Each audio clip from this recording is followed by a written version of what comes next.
Buenas tardes, bienvenidos a todos a este acto que organiza la Hermandad del Cautivo con motivo del 75 aniversario fundacional. Es una tarde que, dada la cercanía ya de diciembre, pues hemos estimado conveniente dedicar a otra de las titulares, o la primera, diría yo, de nuestra hermandad, que es la Inmaculada Concepción. Para esta cuestión, pues hemos recurrido a nuestro amigo paisano, historiador, Agustín Figuereo, y para hacerle un poco los honores, pues voy a leer un poco de su archivo, de su currículum personal, perdón. Pero breve. Breve, no, breve. Agustín es licenciado en Historia por la Universidad de Huelva y posee además una maestría en Gestión Documental y Administración de Archivos. Es un prolífico autor de numerosos artículos sobre nuestra historia local y entre las publicaciones más destacadas sobresale sin duda Isla Cristina 1936, donde nos acerca a los momentos de la guerra civil en la ciudad. Es especialista en la obra del padre Miravén, al que debemos el descubrimiento de la memoria sobre el desestanco de la Sal, o la edición digital de la memoria sobre la fundación y progresos de la Real Isla de la Higuerita. Actualmente tiene en prensa una nueva obra que ya está publicada. Antiguo, ¿no? El dato ya está obsoleto. El último libro, ¿no?, publicado sería la novena al Santísimo Sacramento, también del citado padre Miravén. En prensa la de la Higuerita. Ha sido ponente en numerosas jornadas, como la Jornada de Historia de Isla Cristina o las de Ayamonte, y destacó también su participación en el segundo Congreso Argentino de Archivística celebrado en la ciudad de Rosario. Su labor investigadora se centra en estos momentos, esto está vigente, Agustín, en un estudio sobre el periódico de la Higuerita. Ese está en prensa. Ese está ahora mismo en prensa. Esperemos que salga muy pronto. Todavía creo que eres presidente de la Asociación Cultural, el Laúd, de Estudios Históricos y Locales de Isla Cristina, y también tuvo una intervención titulada Nuestra Señora del Rosario, 225 años entre nosotros, que dio hace el año pasado, cuando celebramos esta efeméride en torno a nuestra patrona, la Virgen del Rosario. Y para no cansaros... vuestra. Sí, la última conferencia además fue para nuestra hermandad y habló sobre los excombatientes y excautivos de Isla Cristina.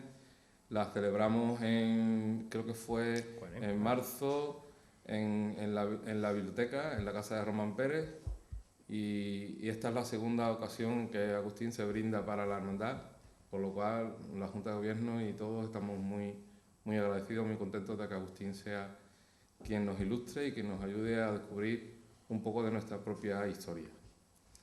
Nada más, le doy paso a nuestro compañero, amigo y paisano, Agustín Figuereo. Bueno, muchas gracias, Francis. Buenas tardes a todos. Yo voy a leer cosas más o menos raras en mí, que me gusta más hablar, pero quiero leer lo que he preparado para el día de hoy, para que no se quede nada en el tintero. El título de la ponencia de hoy, de la devoción a la Inmaculada, de las hijas de María a la Hermandad del Cautivo, será un paseo para ver cómo nace esta devoción en Isla Cristina y cómo al principio, pues se hacen cargo las congregantes de las hijas de María, y cómo en la actualidad pues es una de las titulares de la Hermandad del Cautivo, ¿no? Como ha dicho antes Francis, pues esta ponencia de hoy se enmarca dentro de los actos del 75 aniversario fundacional de la fervorosa Hermandad de la Inmaculada Concepción y la Cofradía de Nazarenos de nuestro Padre Jesús Cautivo y Nuestra Señora de la Paz.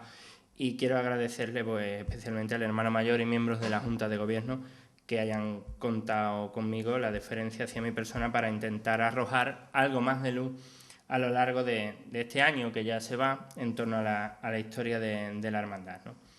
Si en la pasada Cuaresma nos centrábamos en aquellos momentos fundacionales alrededor del año 1940, de ahí los 75 años que se están conmemorando, Con las lagunas documentales propias entonces de la posguerra y unos años que podríamos denominar oscuros, para hacer un juego de palabras, pues hoy damos un salto hacia la luz en busca de la vertiente letífica de la hermandad. Y sin embargo tenemos que dar un gran salto atrás en el tiempo y remontarnos en varios siglos, intentando hacer una somera descripción de la devoción a la Inmaculada Concepción de la Bienaventurada Virgen María. Los datos sobre esta, digamos, corriente dentro de la Iglesia, que no se definirá hasta el siglo XIX, son muy antiguos. Los padres de la Iglesia hablaban de la concepción virginal de la Virgen, de su pureza, de que había sido concebida sin pecado original, pero no era una creencia extendida en todas las ramas, digamos, de la Iglesia. Hay noticias de las primeras congregaciones en torno a la Inmaculada ya en el siglo XIV, hacia 1330 más o menos, en Gerona, por ejemplo, y se irán creando paulatinamente, pero habrá, como digo, muchas dudas al respecto. De hecho, los franciscanos, por ejemplo, son defensores a ultranza de la Inmaculada Concepción, mientras que los dominicos no lo tenían tan claro, y en la propia Sevilla hubo muchísimas guerras internas, por decirlo así, que enfrentaron a estas dos órdenes religiosas. Sin embargo, dentro de la archidiócesis hispalense, a la que pertenecimos hasta los años 50, pues uno de los primeros templos consagrados a la Inmaculada está en Huelva capital, que está celebrando el 500 aniversario de su consagración, la parroquia de la Concepción, ¿no? en el centro de la capital onubense. Otro de los primeros, por ejemplo, el monasterio de San Jerónimo de Granada, de los primeros que se pone bajo la protección de la Virgen. La creencia universal de que la Virgen María, como decía antes, desde el mismo instante de su concepción fue preservada de todo pecado, es el origen de esta devoción en la Iglesia Católica, que no fue definida como dogma hasta el 8 de diciembre de 1854. Aunque, por ejemplo, casi un siglo antes, hacia el año 1760, según decreto de las Cortes Españolas, y un año después fue comunicado, en 1761, por el rey Carlos III, había sido nombrada la Virgen, la Inmaculada, patrona de España. Un lustro prácticamente después de la fundación de lo que hoy conocemos como Isla Cristina, ¿no? De la actual ciudad de Isla Cristina. Probablemente en el viejo templo parroquial de Nuestra Señora de los Dolores de la isla de la Higuerita hubiera algo, un cuadro, una pequeña imagen, algo que nos recordara tan universal devoción, aunque por el momento lo desconocemos. Si entramos en casi cualquier iglesia, de las iglesias, no de los templos modernos que se construyen hoy en día, ¿no? Sino con un poquito más de antigüedad, hay imágenes que se repiten en casi todos los templos, y una de ellas la Inmaculada, y San José, y San Antonio. Son devociones muy fuertes que están presentes casi en toda la geografía española, y no es de extrañar que en aquellos primeros momentos en la Higuerita hubiera algo dedicado a la Inmaculada. Nuestra historia, sin embargo, arranca hacia el año 1870, cuando quedó instituida en la citada parroquia de Nuestra Señora de los Dolores la Congregación de las Hijas de María, siendo párroco don Prase de Zarandieta Pérez. Las Hijas de María habían tenido su origen como tal congregación hacia el año 1830 en unas visiones de una monja francesa, y en el año 1847 se aprueba como instituto, digamos, como congregación, y siempre vinculada a la Orden de las Hijas de la Caridad.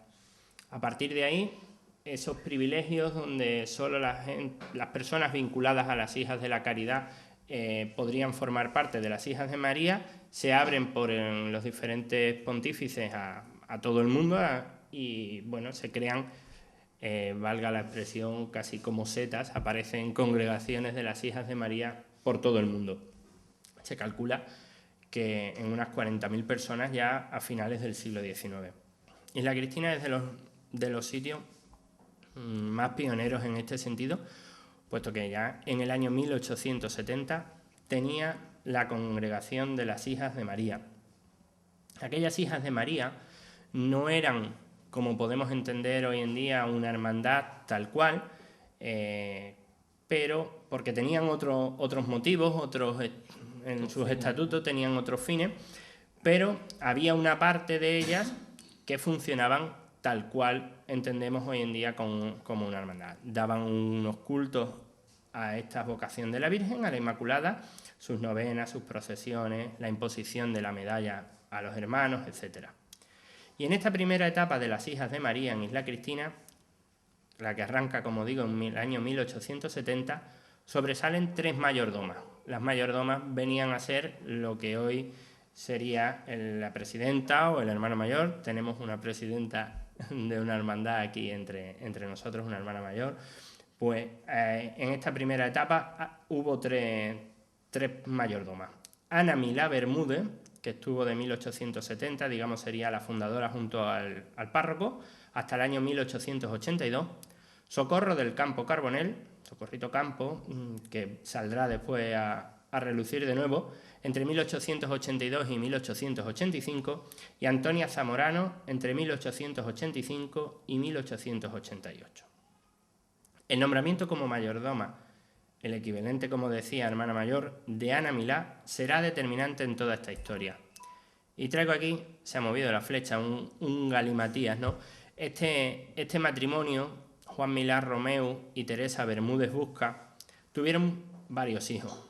Él, por su parte, este era el segundo matrimonio, él creo que tuvo 14 hijos, pero de su segundo matrimonio con Teresa Bermúdez, que tuvo muchos más hijos de los que aparecen aquí, destacan la figura de Rita, Teresa y Ana, y Félix, que es hijo de Félix Francisco, que es hijo de Félix y Josefa Arbucia. ¿Y por qué esta genealogía de la familia Milá en esta conferencia? Bueno, pues porque ellos tuvieron un especial protagonismo en la devoción a la Inmaculada en estos momentos. Hemos dicho que Ana, la que aparece en el último extremo, fue la primera de las mayordomas en 1870 y condicionó un poco la historia de su familia. Hay que volver hacia atrás, al año 1857, cuando Rita Milá Bermúdez, la que aparece primero, deposita en la iglesia parroquial de Nuestra Señora de los Dolores una imagen que desde antiguo era propiedad de su familia. La deposita, no la regala, no la cede. Es suya y habla con el cura para tenerla en la iglesia y que reciba cultos, ¿vale? Esta imagen tenía una vocación que era Nuestra Señora de Gracia. Y bueno, pues recibía su culto en la iglesia de los Dolores, como digo. Unos años más tarde, la familia decide cambiarle el título a la Virgen y pasa de ser Nuestra Señora de Gracia a Nuestra Señora del Amor Hermoso. Este cambio de advocación de la misma imagen hace que la devoción a la Virgen aumente. Y bueno, se va creando unos cultos especiales alrededor de la Virgen del Amor Hermoso. Cuando en el año 1870 se fundan las Hijas de María, Ana, como la Virgen era de su familia, le vuelve a cambiar el nombre y le ponen por nombre la Inmaculada Concepción. Esta primitiva Virgen de Gracia o del Amor Hermoso se transformará en la Inmaculada como titular de las Hijas de María.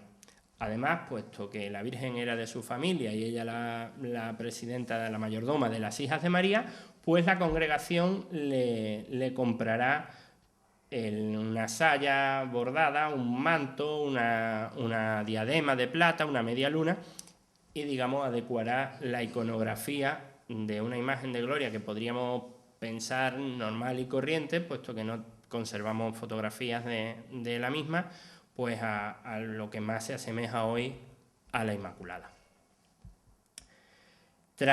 Como decía, adquirió un nuevo vestido, manto, diadema de plata y media luna. Sabemos que en toda esta época, por ejemplo, por distintas visitas pastorales que realizaron los arciprestes de Ayamonte era el partido, hoy es el arciprestajo de la Costa, entonces primero fue la vicaría de Lepe, después el arciprestajo de Ayamonte, que no quería decir que el cura de Ayamonte mandara sobre los demás, era un nombre, podía ser cualquiera como hoy en día, ¿no? En este caso era un isleño, don Juan Carbonell Zarandieta, el que refleja en los apuntes de sus visitas pastorales del año 1878 y 1880 como la cera, por ejemplo, que se gastaba el día de la función de la Inmaculada y en toda su novena la pagaban las Hijas de María porque era la hermandad la que estaba encargada del culto, ¿no? No sabemos por qué, tras la desaparición en el año 1888, con la última mayordoma, con Antonia Zamorano, de la actividad de las Hijas de María, con lo cual dura aproximadamente 18 años esta primera etapa, pues la Virgen queda al amparo otra vez de la familia, y cuando va a morir Teresa, la última de estas hermanas, Teresa Milá Bermúdez, muy poco antes de morir, habla con el entonces coadjutor de la parroquia. Ella muere hacia 1888. Don Prase de Zarandieta estaba enfermo y muy mayor, y se hacía cargo de la parroquia del coadjutor, que era Antonio Figuereo Yaque. Pues Teresa le cede todos los bienes pertenecientes a la imagen, con el objeto de que no se abandone el culto y que refundase la hermandad. Sin embargo, en un primer momento esto no se hace, pero ya en 1895, cuando Prase de Zarandieta ha muerto y Antonio Figuereo es nombrado párroco de la Isla Cristina, de la parroquia de Nuestra Señora de los Dolores, se dispone a cumplir con esta última voluntad, por así decirlo, de Teresa Milá, y refundar la Congregación de las Hijas de María. Aquí tenemos una fotografía de no muy buena calidad por la antigüedad que tiene, pero este es el cura Antonio Figuereo Yaque. Cuando él va a fundar por segunda vez las Hijas de María, encontramos lo que mi amigo Jesús Bogarín denominaría un conflicto eclesiástico. Él va por 11 o 12 o no sé cuántos lleva publicados, pues aquí hubo uno gordo. ¿Por qué? Porque Antonio Figuereo Yaque refunda las Hijas de María, nombra a un nuevo mayordomo y coge la imagen que hasta ese momento se venía venerando como de la Inmaculada. El mayordomo la va a mandar a Sevilla a arreglarla un poco, a restaurarla, y bueno, hay una oposición por parte de la familia Milá. Ya han muerto, vuelvo hacia atrás, los de la segunda fila, Rita, Félix, Teresa, Ana, y quedan varios sobrinos por ahí. Algunos renuncian a cualquier tipo de propiedad sobre la imagen, Pacífico Milá, por ejemplo, o Juana Josefa Vidal, que era la viuda de otro Milá, pero Félix Francisco se opone. Dice que la Virgen es de su familia y que no puede el cura hacer nada en contra de la voluntad de la familia. Da lugar a toda una serie de documentación y de problemas, porque, como decía el mayordomo, el 8 de enero de 1896 llegó a enviar la imagen de la Inmaculada a Sevilla. Hubo 2 instancias de Félix Francisco Milá en diciembre del mismo año, y al día siguiente de salir la imagen para Sevilla. El cura responde y acusa a Félix Francisco de que actúa movido por intereses personales más que por el amor al culto, que por otra parte no podía sufragar, porque el cura se había reunido, según la documentación, con la familia y le había dicho, bueno, pues si la Virgen hay que arreglarle, esto hay que mantenerlo, y tú dices que eres el mayordomo, pues contribuye con los gastos, y la familia dijo que de gastar poquito. Con lo cual tuvo que intervenir el entonces arcipreste de Ayamonte, un tal Francisco Campo, proponiendo una concordia que finalmente aceptaron las partes el 27 de enero, por cierto, en un momento en el que el arzobispado de Sevilla estaba en sede vacante, había muerto el cardenal anterior, y unos días más tarde de que esta concordia se eleve a instrumento público, ya preconizado, pues tomaría posesión de la sede sevillana el hoy beato Marcelo Espínola, que es el que ratificaría finalmente los acuerdos. Y en virtud de estos acuerdos, la imagen de la hasta entonces Inmaculada era donada a la parroquia, pero se le vuelve a cambiar el nombre por Virgen del Amor Hermoso, pero como propiedad de la parroquia. Ya no era de la familia Milá. La familia Milá únicamente conservó, digamos, el privilegio de ser los mayordomos de la imagen. En primer lugar, Félix Francisco, y después el mayor de sus herederos directos. Su hijo, Félix Milá Borrell, no sé si llegó a ejercer el cargo, y seguro que los nietos no, porque ya entraríamos en otra etapa histórica de la que hablaremos después, ¿vale? Esta imagen de la Virgen del Amor Hermoso la describe el inventario parroquial del año 1927 muy bien, el que realizó don Salvador Sánchez Paloma, como una imagen de candelero de 96 centímetros de alto, irregular mérito artístico, con corona de plata, saya de raso bordado y manto de raso de seda, colocada en el altar del sagrario del lado del Evangelio en un nicho con cristalera.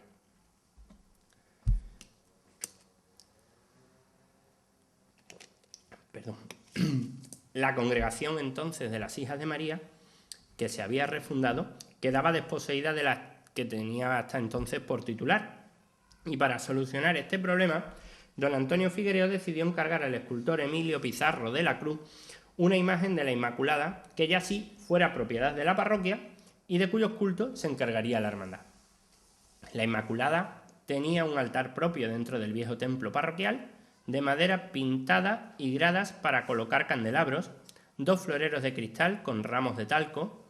El retablo lo formaba una urna con puertas y laterales de cristal en donde se hallaba la imagen de madera tallada de regular mérito artístico. Don Salvador Sánchez Paloma, casi todas las imágenes dicen que eran de regular mérito artístico en el inventario. No sabemos el gusto de don Salvador. De 144 centímetros de altura. Esta sí era una imagen pues, medio metro mayor que la otra. Sobre nube, con 2 angelitos de cuerpo entero y 3 cabezas de serafines. Los objetos del culto lo tenían ese año del inventario, en el 1927, doña Socorro del Campo Carbonell, la que había sido segunda mayordoma en la primera etapa. Es esta imagen de la Inmaculada de la que ya sí conservamos imágenes y las veremos a continuación y documentación relativa a las Hijas de María. Por ejemplo, tenemos esto, que es una patente, una ficha de hermano correspondiente, en este caso a Ana Mirabén Casanova, y está fechada el 1 de diciembre de 1903. Sabéis muchos de los que estáis aquí que las Hijas de María se dividían en coros, en secciones y tal, y además en esta época pues tenían como una especie de guardia diaria por el cual cada una se comprometía a visitar a la Virgen el día que le tocaba. A Ana Mirabén le tocaba el día 16 de cada mes visitar a la Santísima Virgen en la iglesia donde se haya establecida la asociación, en la iglesia de los Dolores, ¿no? Y tenemos la famosísima oración de bendita sea tu pureza y eternamente lo sea, etc. Tenemos también, por ejemplo, la hojita celeste. Esta imagen no es la titular de las Hijas de María, es una imagen de la Inmaculada, sacada de algún sitio, pero es el recuerdo de la comunión general. Hoy damos estampitas en los besamanos y tal, entonces también esta de la comunión general celebrada por las Hijas de María en el año 1912, en diciembre, el día de la función, ¿vale? Convocatorias de cultos, por ejemplo, hay varias que se conservan en distintos archivos. Traigo esta, por ejemplo, que es del año 1930, donde el predicador, bueno, pues es el párroco, don Emilio Aguilar Vera. Después por la tarde saldrá la hermosa imagen de María Inmaculada, recorrerá las calles de la ciudad y a continuación, después de su día, pues tendrá lugar la octava, ¿no? Con exposición del Santísimo y predicarán alternándose pues el coadjutor, el padre Rafael y el cura. Misa por los hermanos difuntos y tal. Y traía esta especialmente para que os fijarais en el escudo de las Hijas de María de arriba, que después veremos en otro motivo. Y esta, por ejemplo, es del año 34 y pues también predica el párroco, don Emilio Aguilar, ¿vale? Y la misma octava. ¿Por qué esta del año 34? Bueno, le faltan a las dos las partes de detrás, que normalmente tienen 2 columnas donde estaban las personas devotas de la Inmaculada que sufragaban los cultos diarios. Pues doña fulanita de tal por su hermana que ha fallecido, o por los difuntos, normalmente eran intenciones de difuntos, por los difuntos de su familia y tal. Y había tanto por la mañana como por la tarde, ¿vale?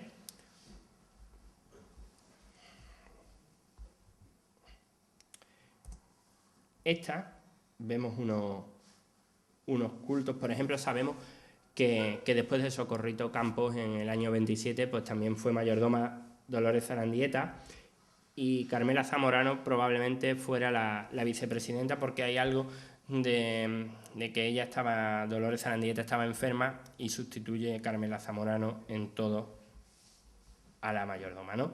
Pues esta imagen es la que se encargó por parte de Antonio Figuereo a Emilio Pizarro de la Cruz, y que junto a la Virgen del Amor Hermoso y a las demás imágenes del templo, pues sería destruida el 22 de julio de 1936, en la Guerra Civil. Sin embargo, aquí se observa poco. Las fotografías, bueno, pues tienen la calidad que tienen, son de la época y demasiado que las conservamos. Se observan algunos ángeles alrededor de la peana de la Virgen, la profusión de luces, ¿no? Las plantas más que flores que tenía el altar de culto de la novena. En esta, aunque la cara de la Virgen apenas se ve, sí se ven los ángeles grandes que nombraba la descripción, uno de ellos portando un ancla grandísimo, que no sabemos a qué podía hacer alusión, pero que se repetirá en distintas fotografías. Porque, por ejemplo, esto es una convocatoria de culto ya después de la guerra, pero que sin embargo usa como imagen a la primitiva Virgen de la Inmaculada, ¿no? Y volvemos a ver los ángeles despejados de todos los candelabros, plantas, etcétera, la Virgen tal cual, con los dos ángeles grandes y los serafines y querubines de la peana. Como os decía, el 22 de julio del año 36 es destruida la imagen de la Inmaculada, pero sin embargo sí se conserva por parte de la actual talla la diadema, que fue donada, si no recuerdo mal, en el año 1909, pone la inscripción, Francis, no encontraba el dato, en el año 1905, muy a principios del siglo XX, la corona actual, la diadema de la Inmaculada, fue donada por don Serafín Romeu Porta. Y esto ya es una convocatoria de culto del año 1938. ¿Por qué esto? Bueno, pues porque aunque la primitiva imagen fue destruida en la guerra, y aunque en un primer momento los cultos se celebraron en distintos lugares habilitados al efecto, primero después de esa destrucción de julio del 36 hubo varias misas de campaña. Se habilitó una primitiva capilla en un local propiedad de Falange, después en la escuela de niñas, en el colegio Ángel Pérez, hasta que se decide habilitar la iglesia en la calle Catalanes, ¿no? Tenemos constancia de dos donaciones en septiembre y en octubre del año 1936, cuando, por ejemplo, en septiembre se le dona a la parroquia un cuadro grande de la Inmaculada efectuado por Manolita Martín Sánchez, dice la higuerita de la época. Y en octubre una pequeña imagen de la Inmaculada, dice, por una señora que prefirió permanecer en el anonimato. En diciembre del mismo año 1936, pues los cultos a la Inmaculada se reanudan en la parroquia de la calle Catalanes. No sabemos si los presidió el cuadro, si los presidió esta pequeña imagen que habla el periódico de la Inmaculada, de esta donante anónima, pero sí que se celebraron. Y a partir de entonces, hasta principios de los 40, hasta el año 43 más o menos, no había procesión, puesto que esa pequeña imagen no salía, pero después de la función, pensad en la época que estamos, todavía 36, 37 y 38, en plena guerra, se organizaba una especie de manifestación por el pueblo después de misa, donde estaban todos los jerarcas del régimen, pues desde el alcalde hasta los gestores municipales, que entonces no eran concejales, los militares, el jefe militar de la plaza, el jefe de carabineros, el jefe de la Guardia Civil, el jefe de telégrafos, el de correo, porque eran las fuerzas vivas de la población, ¿no? Incluso en la primerísima posguerra participaban los miembros de un regimiento de infantería, porque también la Inmaculada es patrona de la infantería de esta sección del ejército, ¿no? Y se hacían verdaderas paradas militares por la población. Todo cambiará cuando, como sabemos, esta procesión ya es posterior, no está fechada, pero parece la ermita, ¿verdad? La puerta es la de la ermita, y ya es la imagen actual de la Inmaculada, que sí tenía la misma peana que la anterior, con los dos ángeles grandísimos, el del ancla y el otro, pero sin embargo la imagen ya no es la destruida en la guerra. Básicamente, aunque las manos están en la misma postura, se aprecia por el manto, está al revés en el tamaño, esta es mucho mayor, la otra decía el inventario que tenía 144 centímetros, ¿no? Como es sabido por la mayoría, pues esta imagen de la Inmaculada fue donada a la parroquia para culto de las hijas de María por Hermenegilda Zamorano Soler, con motivo de la comunión de una de sus hijas, y donó la imagen y el retablo. A partir de entonces vuelven los cultos como antes de la guerra, con la novena, la función, etc., y se recupera la procesión, que será una constante hasta prácticamente los años 70, cuando languidece lo que es el culto público y se queda más dentro de lo privado, dentro del templo, ¿no? A partir de fijaros, esto es una de las medallas de la Congregación de las Hijas de María, y en el que en uno está la Virgen representada y en la otra el escudo. Es el mismo escudo que veíamos en la convocatoria de cultos del año 30 o del año 34, creo que la del año 30. Esta puede ser de los años 50 perfectamente, esta medalla.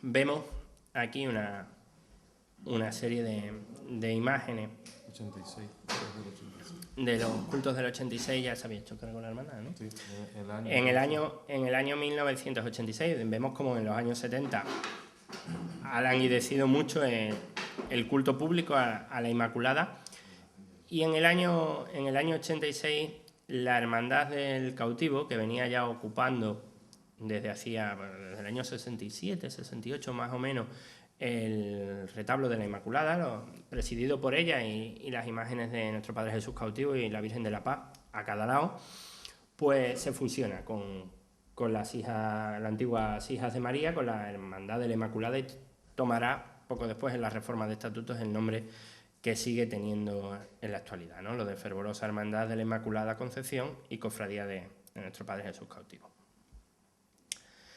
Sin embargo, unos años después, en el año 89, cuando se bendice la imagen de San Juan, digamos que reformará la composición del retablo, y el cautivo pasará a presidir el mismo, acompañado de la Virgen de la Paz y de esta talla de San Juan, propiedad de la hermandad sin ser titular. Y la Inmaculada, pues, inicia un peregrinar, digamos, doloroso por una serie de estancias. Estuvo en la capilla de la Hermandad de la Mulita, estuvo en la capilla del Sagrario, perdiendo, digamos, su sitio en su retablo. Antes de seguir, cosa que, bueno, es que hay un salto de diapositivas aquí. Bueno, la hermandad, sin embargo, ha cambiado positivamente la forma de pensar. Positivamente es algo personal, es una impresión personal. Y aprovechando las obras de restauración de la parroquia en el año 2010-2011, pues restaura la imagen de la Virgen gracias a un acuerdo con el Taller Municipal de Artes Plásticas, que está el entonces responsable del taller restaurando a la Inmaculada, y cuando vuelve a abrirse el templo, la Inmaculada vuelve a su retablo, y las imágenes, digamos, pasionistas, pues ocupan el sitio que hasta entonces tenían y se encuentran inmersos en un nuevo retablo, en el proceso de realizar un nuevo retablo. Aquí vemos a la Inmaculada ya en su ubicación actual, como todos sabéis, ¿vale? Uno de los maravillosos cultos que sí ha recuperado la hermandad.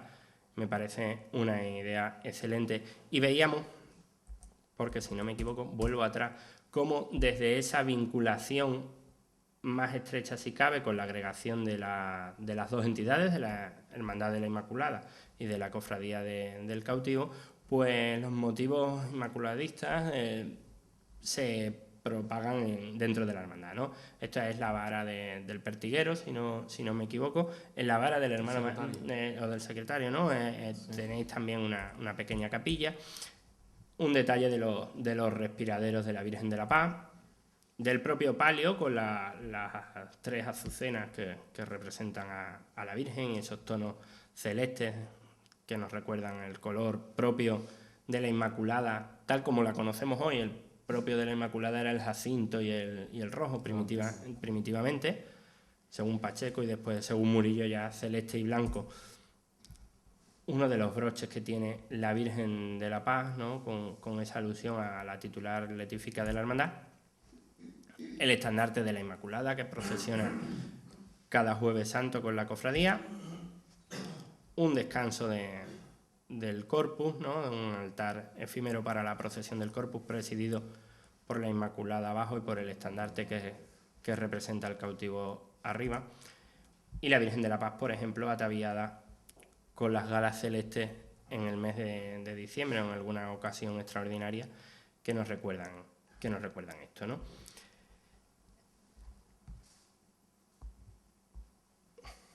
Desde entonces, como decíamos, la Hermandad del Cautivo, desde hace unos años a esta parte, sobre todo tras la restauración del templo, se ha tomado muchísimo más en serio el papel de la Inmaculada. Es una parte que bueno, cuesta, yo lo entiendo. Las imágenes, algunas tienen más devoción que otras, y cuando una hermandad comparte las vocaciones de gloria y las vocaciones de penitencia, incluso dentro de las de penitencia hay hermandades donde el Cristo tiene más devoción que la Virgen tiene más que el Cristo, y siempre cuesta mucho conjugarlo, ¿no? Pero yo creo que van por muy buen camino. Y esta imagen de una de las últimas procesiones realizadas por la hermandad, y la he puesto de espalda a conciencia, ¿no? Para que se viera bien también la diadema de la primitiva Inmaculada que porta la actual. Bueno, pues es un acierto, y yo invito a la hermandad que, pese a los esfuerzos, si este año han conseguido hacer 2 procesiones extraordinarias, creo que se podía hacer el esfuerzo con la de la Inmaculada anualmente de alguna manera, y recuperar una procesión pues muy antigua en Isla Cristina, de las más antiguas de Isla Cristina, ¿vale? Y quería despedirme pues con ese dos deseos con las 2 últimas imágenes. Esta, como ya digo, invitando a la hermandad a que siga por el camino que lleva, con el octavario, con la solemne función principal, y que, si es posible, recupere la procesión. Y vuelvo atrás. Y esta, porque creo que es un día para tener muy presente, por los acontecimientos que estamos viviendo, a la vocación dolorosa de la hermandad, y nunca mejor dicho lo de dolor hoy, de la Virgen de la Paz, ¿vale? Muchas gracias.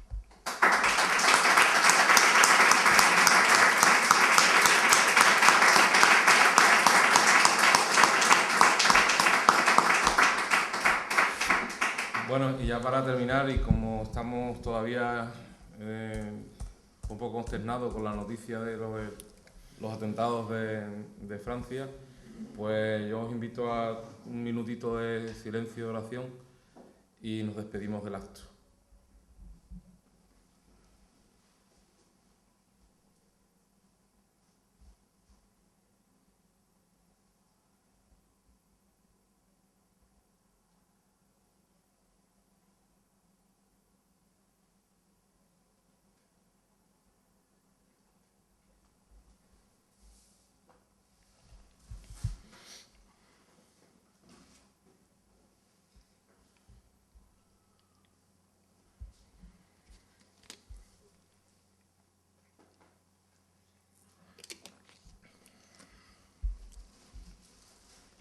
Antes de marcharnos, pues agradezco al Ayuntamiento la cesión de este espacio del Patio de San Francisco, y, como no, a vosotros la presencia, y sobre todo a Agustín, el trabajo y la molestia que se ha tomado con nosotros. Te lo agradecemos muchísimo, Agustín, y te vamos a hacer entrega de un recuerdo de este día para que...